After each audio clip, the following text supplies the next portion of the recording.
How to rebuild credit. In this article, we're going to talk about a topic that few people seem to really understand.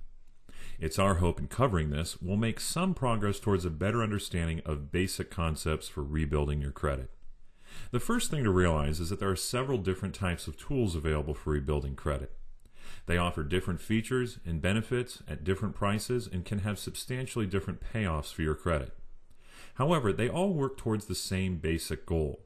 This is an important point to get, so remember it. All the tools available to rebuild credit have one goal, one aim, one purpose. What is it? To eventually get you approved for the good stuff. Notice the three key terms there: eventually, approved, and good stuff. Remember those. We'll get back to them in a minute. For now, we're going to cover briefly the tools themselves. You have, number one, subprime high-fee credit cards. These are usually Visa MasterCards with huge sign-up fees, like $300 for example, high interest rates, and a credit limit that is the size of the sign-up fee in most cases.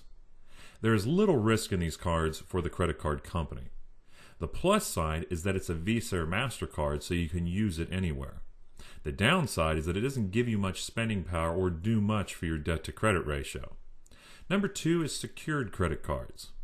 These are cards where you deposit money in a savings account that is a security deposit to cover the credit limit of the card. So you might have a $500 limit secured credit card for which you have to pay a $500 security deposit and maybe even pay a $129 sign-up fee. These have basically the same pluses and minuses of subprime unsecured Visa or MasterCards. The secured status isn't exactly great, but many of them can go unsecured after you've proven yourself for a year or two. Number three is merchandise cards. These are not the same as a Visa or MasterCard, but usually have much larger credit limits and often involve about the same upfront costs as the first two options.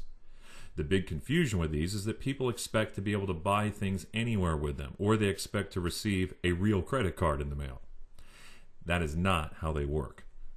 A merchandise card is a line of credit with a particular merchant for their merchandise only. It could be digital or physical goods shipped to your home.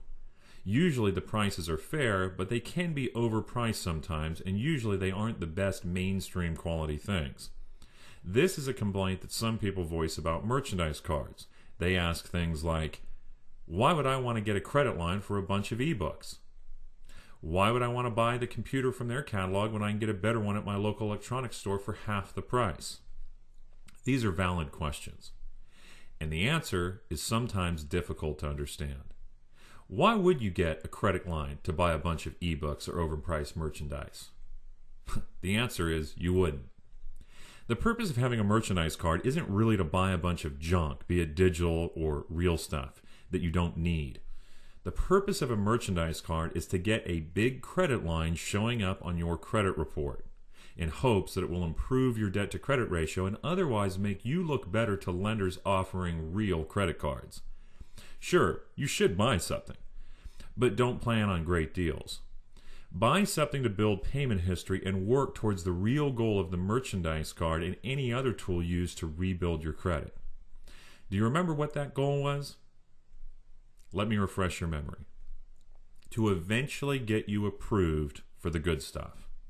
Secured credit cards and subprime Visas and MasterCards are more useful because you can shop anywhere.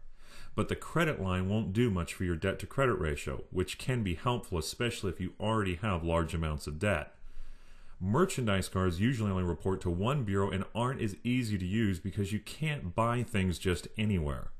But they usually offer a big credit line, which by itself can give some people's credit a substantial boost.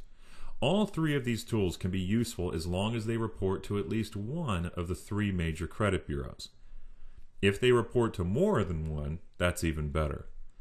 The best approach may be to use a reporting merchandise card, if you can find one, to bump the debt-to-credit ratio and get a subprime card or secured card for building additional payment history. And again, don't complain about the high interest rates, the high upfront costs, or the lack of bells and whistles. Remember what these tools are for: to eventually get you approved for the good stuff.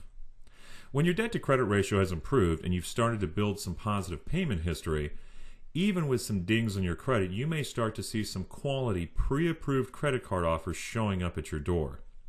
And that is what the purpose of these credit building tools is. It isn't to buy stuff. It isn't to get more credit so you can go spend money and bury yourself more. It's to build your high credit limit and your payment history so that you can, once again, someday, get approved for the good stuff. Look at these tools as a foot in the door. The person slamming the door is the lender who can give you the credit cards with all the nice benefits and the good interest rates. These subprime credit building tools are what you need to get your foot in the door and keep it open just enough so that the same lender who slammed the door in your face today will happily open it for you a few months down the road. If you want to quickly rebuild your credit, this is how you do it. This is one key. When you look for credit cards to help rebuild credit, don't expect to find some miracle card with an amazing interest rate. Look for the foot in the door. Plan a strategy that will work for you based on your existing credit problems and your current debt to credit ratio, and work from there. You may be surprised at how quickly your credit score can start to go up, sometimes without even removing a single negative item from your credit report. For more videos and to learn about the Credit Repair Intelligence System, visit our site at creditrepairpublishing.com.